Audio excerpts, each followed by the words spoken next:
mechi za dabi zaidi ya 15, umeshuhudia matukio mengi sana. Nini unadhani kimewakwamisha hii leo? Tumeshapoteza mchezo. Kikubwa tutajipanga mwaka unaofuata. Sina cha kuongea kwa kweli, sina cha kuongea. Mashabiki pasina shaka wako nyuma yenu. Mbali na kuwa umekuwa ni msimu ambao mlikuwa na matarajio mengi, lakini imekuwa ngumu. Mlifika kwenye hatua kubwa, fainali kwa shirikisho, lakini pia msimu uliopita muda kama huu mlikuwa mnapambana kwa lao kumaliza nafasi ya pili. Msimu huu mambo ni tofauti, leo mlikuwa mnapambania ubingwa. Tunaweza kusema pengine ni sehemu ya improvement na watarajie mengi kuelekea msimu ujao. Tulijiandaa kuwini kila kitu, lakini tumepoteza kila kitu. Kwa hiyo tutajipanga kwa msimu ujao. Kauli yako moja inaweza kuwapa nguvu mashabiki wenu kuelekea msimu ujao. Zungumza nao japo kwa uchache.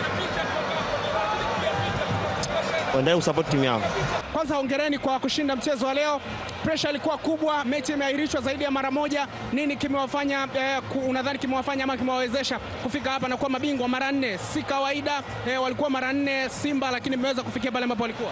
Kiukweli sio rahisi, lakini michezo ilikuwa inaahirishwa. Sisi kama wachezaji tulikuwa tuna focus, tunajua kwamba viongozi wetu wakisema tunacheza, mashabiki wetu wakisema tunacheza, basi tunakuipambania nembo ya Yanga. Kikubwa tulikuja tulifocus katika mchezo na tulipena moyo kwamba kwa pamoja lazima tukapambane kwa 100% kuweza kufanya vizuri na kuweza kutetea taji letu.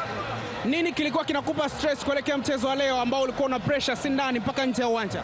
Kikubwa kwamba tulikuwa tunatambua anayeshinda mchezo wa leo ndo anaweza kuwa bingwa. Kwa hiyo sisi kama wachezaji kwanza hatukuhitaji suluhu, japokuwa tulikuwa tunajua suluhu ikitokea tutachukua bingwa, lakini kikubwa tunataka tuwafunge pinzani wetu tuweze kuchukua ubingwa ambao tutausherehekea siku zote. Shukrani sana Dickson, kila laheri. Asante sana.